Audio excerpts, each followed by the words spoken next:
Welcome back to the Fox Super Bowl Sunday pregame show.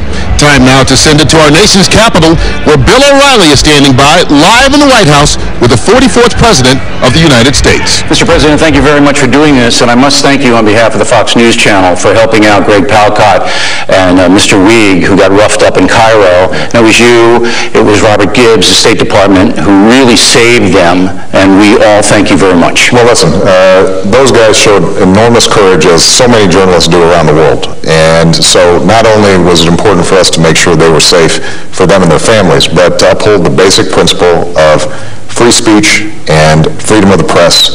That's a universal value we care about, and I know Fox cares about, so I'm just glad these guys are... Those guys could have died, and I just want everybody to know that, the State Department really saved them.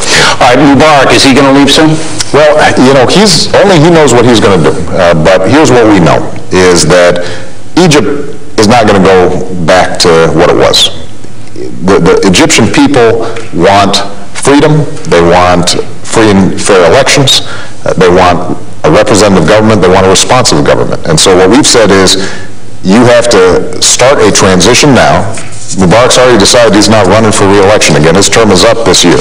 And what we've said is, let's make sure that you get all the groups together in Egypt, let the Egyptian people make a determination what's the process for an orderly transition, but one that is a meaningful transition and that leads to a government that... So you don't know when he's going to leave?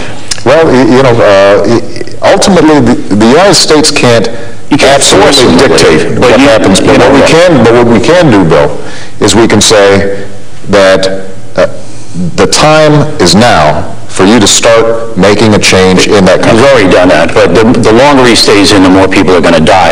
And the other problem is Mubarak knows a lot of bad things about the United States. I'm sure you're aware of that. Well, let me say this. The United States and Egypt have been a partner for a long time. Right. He has been a good partner when it comes to the peace with Israel. There have been counterterrorism efforts that he's been very supportive of, but what we've also consistently said to him, both publicly and privately, is that trying to suppress your own people is something that is not sustainable. And part of the message that I think we're seeing all around the world is, when you resort to suppression, when you resort to violence, that does not work. Yeah, but it worked for 30 years, so he had his run. But he knows a lot of bad things about us, rendition and all of that, and I'm sure you know that. So I'm just worried that he might go off the reservation. The Muslim Brotherhood, great concern to a lot of people. They're a threat to the USA. I think that the Muslim Brotherhood is one faction in Egypt.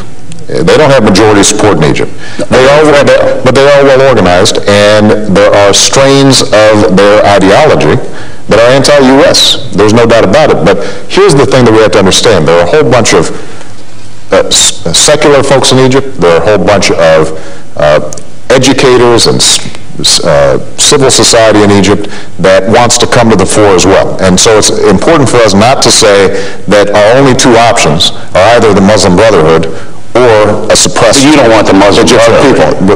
What I want is a representative government in Egypt, and I have confidence that if Egypt moves in an orderly transition process, that we'll have a government in Egypt that we can work with together as a partner. Those are tough boys, the Muslim Brotherhood. I wouldn't want them anywhere near that government.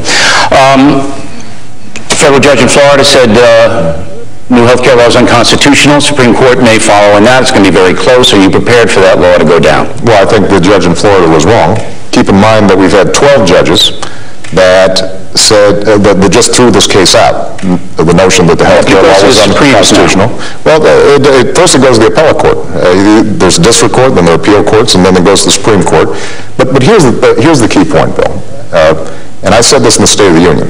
I don't want to spend the next 2 years refighting the battles of the last 2 years. Yeah, but you're going to have... Well, I don't think that's... The Supreme Court's going to hear this one way or the other. What the American people have said is, we want cost controls in health care, we want security in health care.